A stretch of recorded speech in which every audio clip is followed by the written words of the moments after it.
There is this extremely important event that is your arrest and detention. If I understand you correctly, you were arrested on the 5th of January 1968 and you were freed on the 3rd of April 1970. Would that be accurate? The date that Your Honor described is correct. It's from what I have just spoken to you. Those who arrested me were in Chamkale district, Kampong Cham province. They were police of the Norodom Sihanu. Those who arrested me were from Stone, Mr. Soon, who was one promotion before me at that college. It was his duty to arrest me, but I could not escape, so that's how it happened. They were the police force. I was imprisoned in the Tulkok, at the police station in Tulkok, not at the National Police headquarters in Pasteur Road. I was imprisoned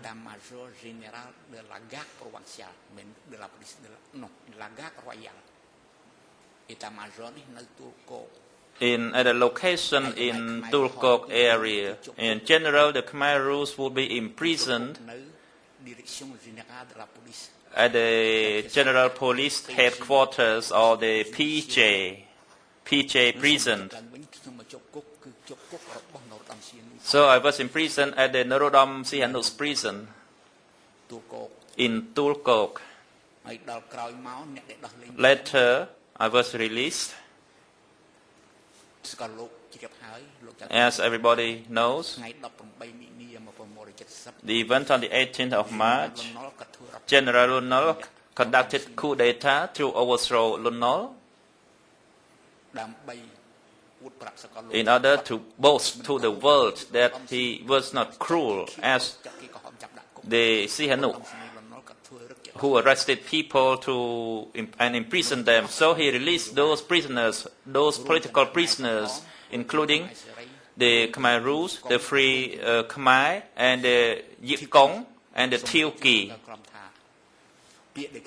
The words that I use, Thieu Kỳ, was used by the Khmer people. The official name was the Republic Government of Vietnam, led by Nguyen Nhan Thieu and Nguyen Cao Ky, his deputy. So at that time, the political prisoners were all released, including myself. I would like to take this opportunity to inform Your Honors, as I said this morning, that I was warned to be careful at the time. Tan Nol's younger sibling had a secret agent to arrest and execute people. And now let me continue. So it was the police of the Sihanouk who arrested me, and Lon Nol was the one who released me.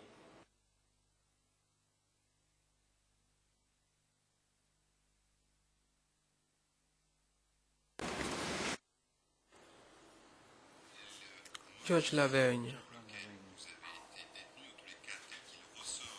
as it appears in the closing order, you were arrested for a breach of state security in collaboration with foreigners.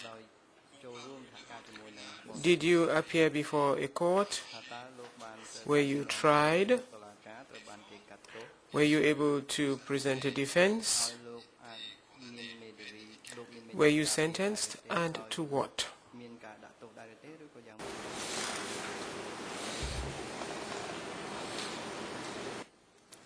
The accused, I would like to clarify that the allegations on me was a classic one, opposing the peace of the territory and collaborate with the foreign power. That was the words accused on the Khmer Rouge and the Free Khmer. I was imprisoned from the 5th of January 1968 until June, when I was tried. I did never see any lawyer until the hearing date. I saw Muang Rao Kham, who was my lawyer. It took half a day to try me, and it's finished. I was imprisoned for 20 years with hard labor. I did not appeal.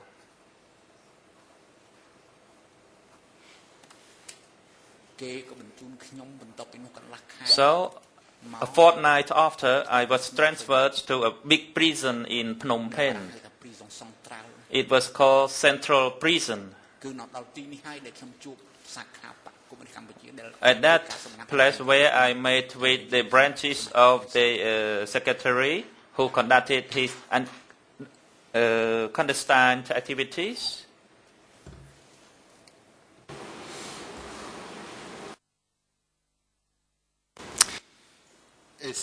Judge Lavergne, before you were transferred to the central prison, were you detained in a prison in Presa or near Presa? The accused. First, I was imprisoned in a police prison in Turkok, like I informed Your Honor just then. Later on, I was transferred to a PM prison in Phnom Penh. There were 2 PM prisons at the time. The Phnom Penh section, PM prison,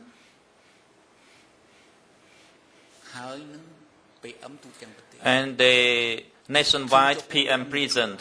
I was imprisoned in both locations. I was transferred from the Phnom Penh prison to Preso. Preso was an army prison of the Lon Nol. That was when the prisoners were shocked and terrorized for every breath they took. That was when 2 persons were executed illegally, even when we were imprisoned in the prison. One executed, and the other person was a peasant, Chiang Hoc.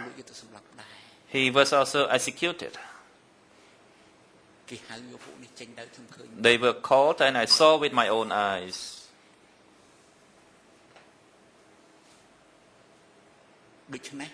Therefore, I was imprisoned in Preso prison, probably from May 68 until June, end of June or early July 69, when I was transferred to the central prison.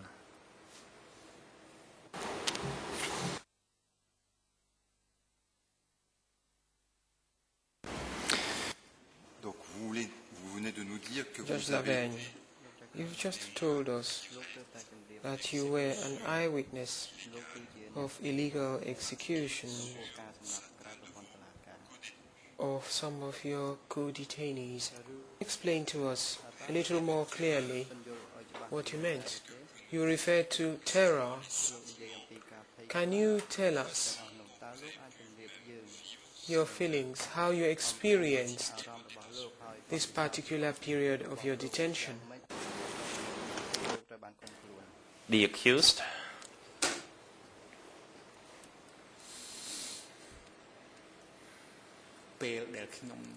When I was imprisoned at the police prison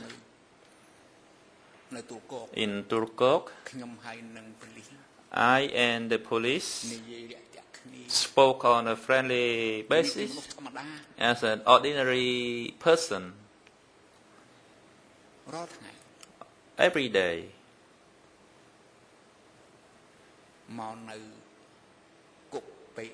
When I was at the PM prison in Srajok, the threatening situation for me not to talk to other inmates was done, especially from the chief of the room, who was also a prisoner. When I was at Preso prison, the vicious person was the chief of the room, who was also the prisoner. He reported, he kicked.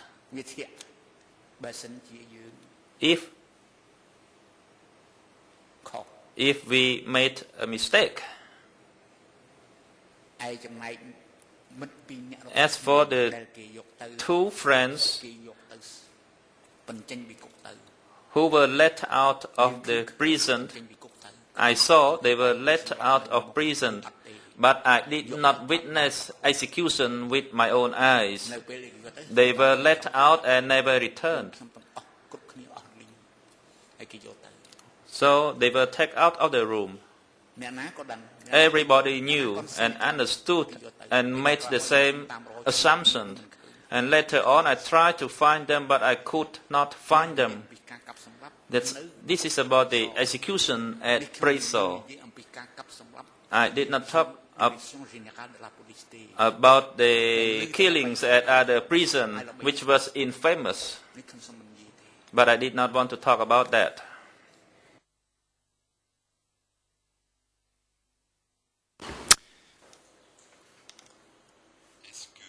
Judge Lavergne, were you yourself tortured? Were you subjected to violence? Were any of your co-detainees tortured? The accused at Tulko prison, the interrogator was Lieutenant Chilam Ho. He only verbally abused me.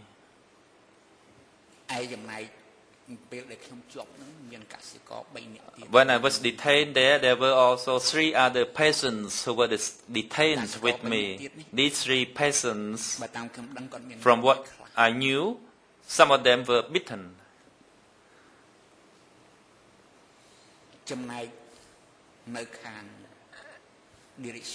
When I was at the PS prison, the beater, the torturer on the Khmer rules were Chet Iu and another inspector, Hum or Hom. He was infamous for beating up prisoners, but that was their business. I heard about it, but I did not witness it.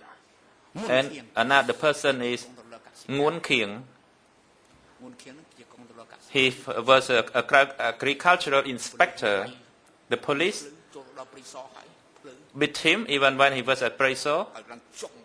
And we saw the bruises on his thigh. He showed me. I only saw the marks on his side. So I myself, personally, was not beaten. They, however, beat some of the peasants who were detained with me. And at the PS, I saw an evidence that the prisoners were beaten.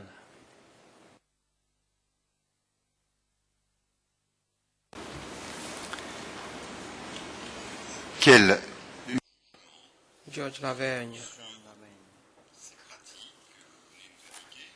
what did you feel about these practices you have described, even though you were not an eyewitness?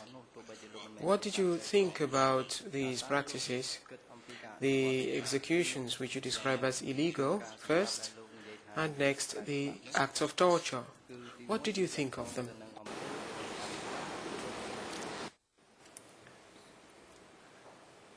The accused,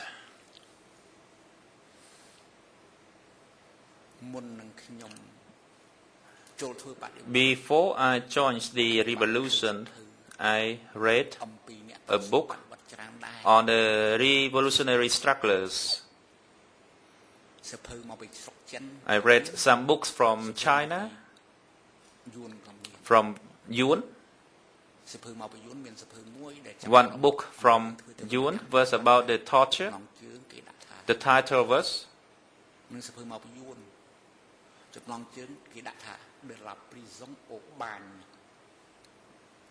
De la Prison au Bagne. So that's the torture method in there.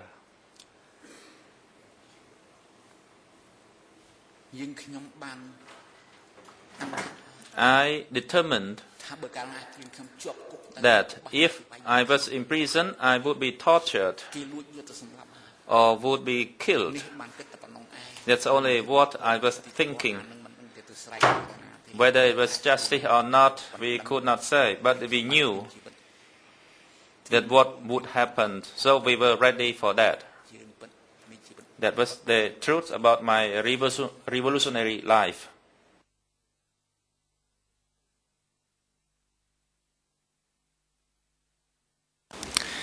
Alors, je vais peut-être être... Judge Lavergne, I shall perhaps provide further detail. These torture practices that you knew before you became detained, that you faced in detention, did you find them normal, acceptable, or were they scandalous in your view? The accused.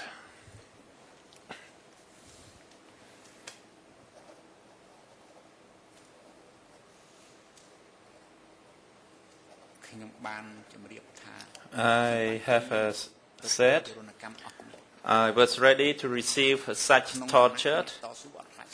As a revolutionary struggle, I was not afraid. I knew it was coming.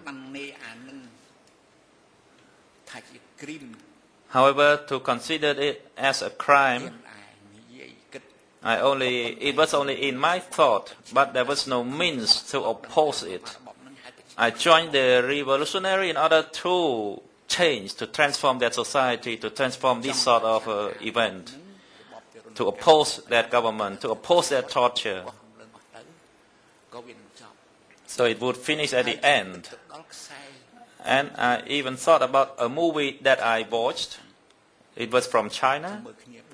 Four of us watched that movie. It was spoken in Chinese, but there was one lady, one woman, Lao Kieu, who was an interpreter at the time. Revolutionary won. Then the crackdown, the espionage would be in that way too. So for us to make judgment whether it was acceptable or not, we knew it was a crime. But how could we oppose it? What means we have to do it? It means we had to join the revolution. And we believed when we joined, the Communist Party would try to monitor the activities of those criminals as in that movie.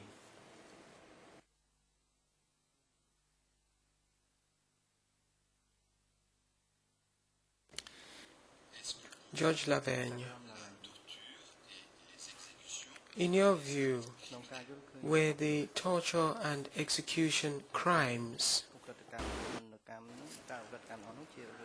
The accused.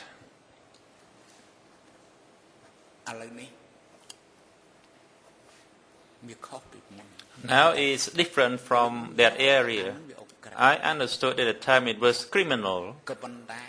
However, before 1970, they were responsible for the history. We the son of the motherland, hate to defend the people and its territory.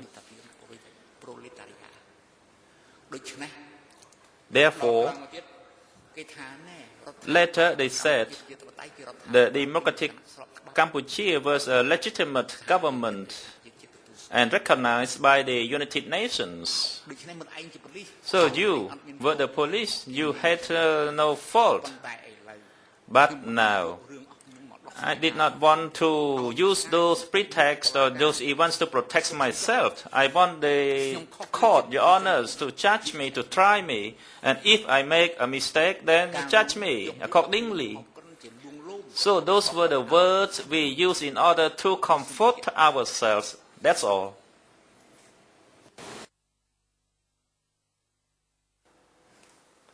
Judge Lavergne, I'm not speaking about your actions. I'm speaking about torture that you say was practiced at Pressar, and I'm speaking about the executions.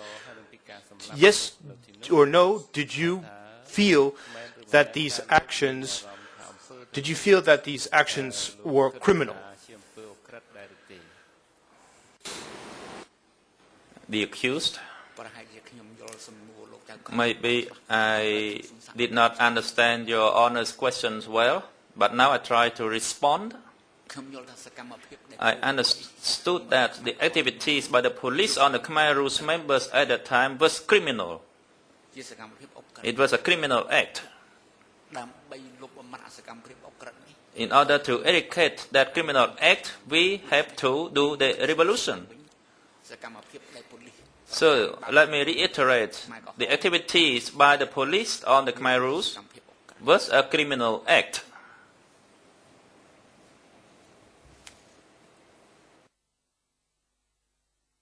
Judge Lavergne, still concerning your detention conditions again, can you tell us if you had enough to eat, if you had visits from your family, if you had the possibility to write, if you were treated in an inhuman way?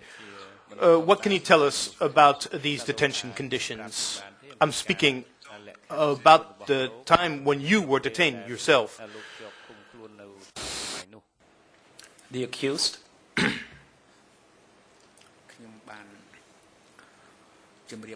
I have informed the judges already the conditions of detention, of my detention, and of others' detentions were different.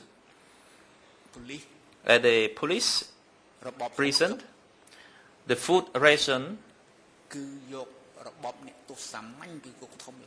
was an ordinary ration from the central prison. It was hard to eat. But the police who guarded me gave me 1 real. At that time, we still used 1 real each. So then we could buy the sugar or the salt to add to our food. We slept on the mattress, but it was old, dirty.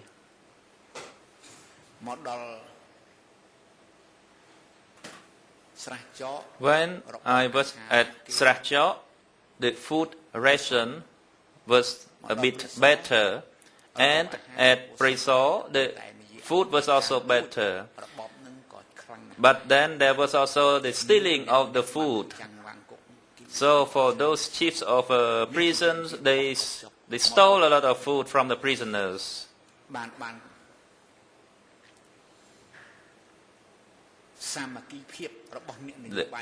The friendships of the politicians at the central prison forced the government to implement Crom 13. Prisoners had their clear food ration, so nobody would dare to take it away. So the detention was done according to that Crom, was the practice at the central prison. And for the visit by family members,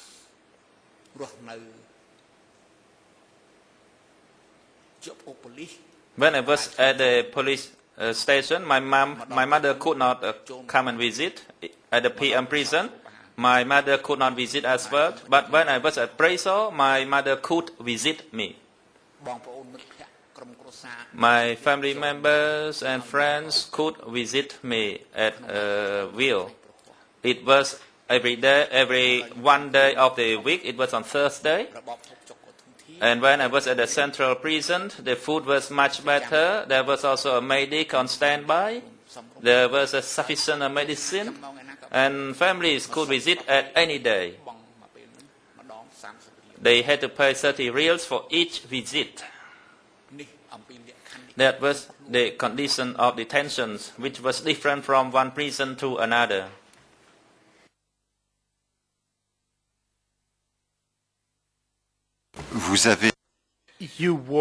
Judge Lavergne, you were released on April 3rd, 1970. Did certain members of your family try to intervene to facilitate your release or to anticipate your release?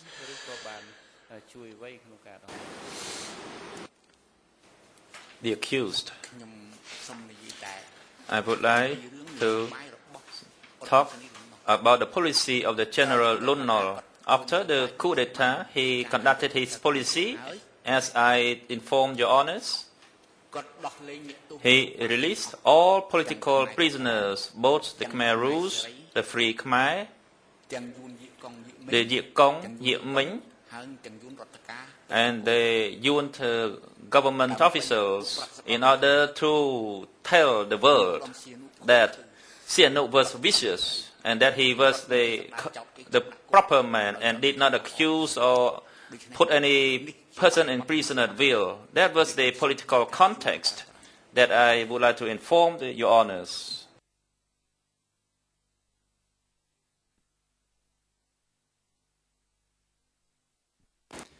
Judge Lavergne, I think that you did not answer my question exactly, so I will ask it again. Did certain members of your family intervene to make your release happen earlier or to request your release?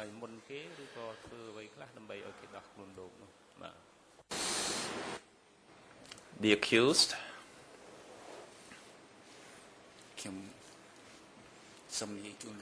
I would like to tell your honors that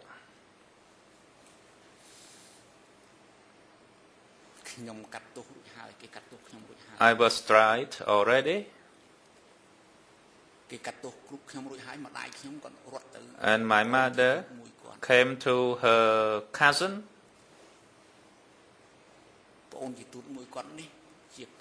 and her cousin was the nephew-in-law of Lon Nol.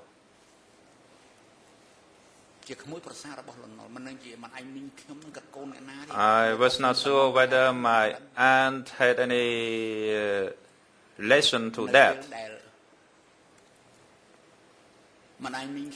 When my aunt went to meet, I'm not sure which aunt, because I did not meet her. She went to meet her father in order for my release. That was what happened. And if I signed an apology letter, I would be released. But I did not sign it because I knew, I believed that Lon Nol would be defeated. But my uncle and my aunt's gratitude, I never forget that.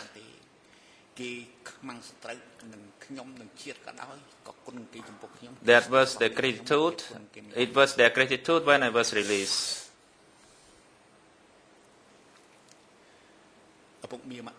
My uncle and my aunt, I never forget them. When the revolution would win, I would assist them in order to pay as gratitude, so that we could walk our own separate ways. So the winner would help the loser. However, 17 April, everything was smashed into bits and pieces. Only one family member of mine from Siem Reap was survived. And most in Kampong Klang area were gone. That was my anger with the CPK that I really loved. So that's what I would like to say.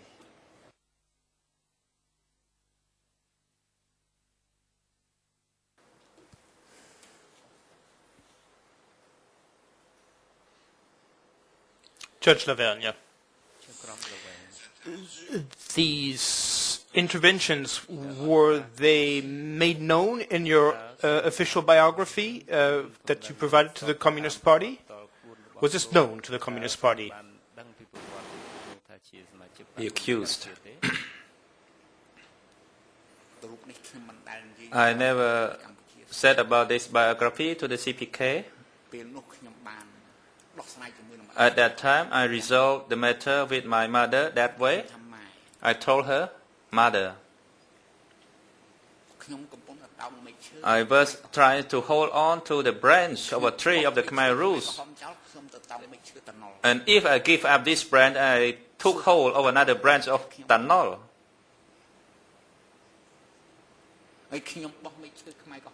If I leave the Khmer Rouge branch, whether the Khmer Rouge would trust me again?" I said, "No, the Khmer Rouge would not trust me, and Tanol would not trust me as well. Then I would just simply die." So I could not do it. And then my mother asked, "So were you willing to be in prison for 20 years? I said, "No, because my armies are in the jungle. Probably in 5 years they could come and liberate me from the prison." That's what I told my mother. So, Your Honors, that's what I said. So, this is my response to Your Honors. It was not the intervention by my family, and you could ask my mother about that.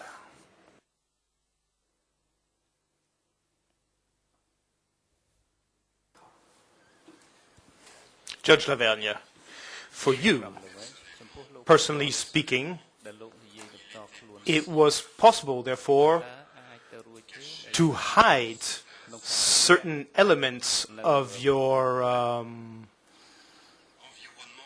family environment, let's say, to hide this from the Communist Party. Was it possible? Didn't you take an oath to be sincere and devoted? The accused.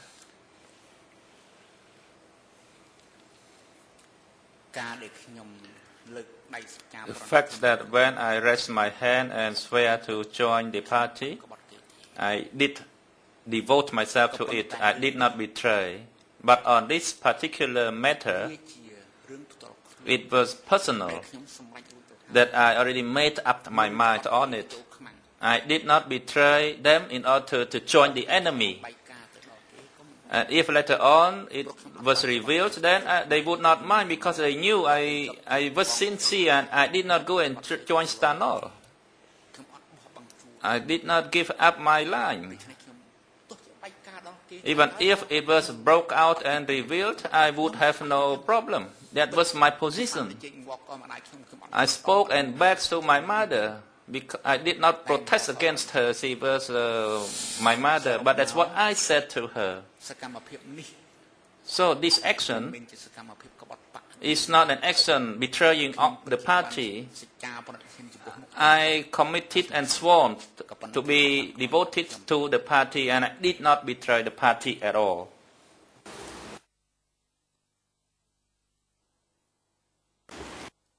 Judge Lavergne,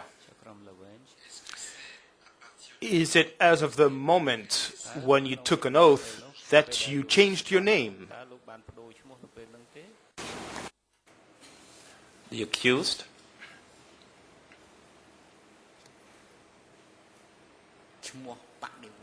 The revolutionary name was the names that I was to select it from St. I was studying in 1967. It was on Route 63 at the house where I studied while I was studying. It was south of the Tul Tumpung market.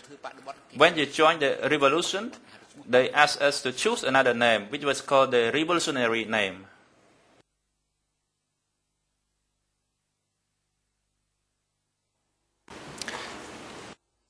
Duch Lavergne, did this name have a specific meaning?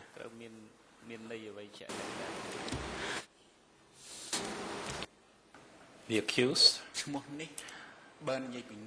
the name, or its meaning, was the names used by Cambodian people. It doesn't have any special meaning. But for me, I chose to select that name because I like it. When I was young, my late grandfather on my mother's side, he appreciated a sculptor's name was Duch. He sculptured a big Buddha statue, and he was very skillful in his trade. So when I heard my grandfather's appreciate that person's name, Duch, the sculptor, I remembered that name. And when I was at the primary school, there was a book said the teacher asked Duch to read the book, and there was a sketch to it. Duch stands up, and his head was straight forward. He read clearly and accurately. So that was the first text in that book. So I was interested in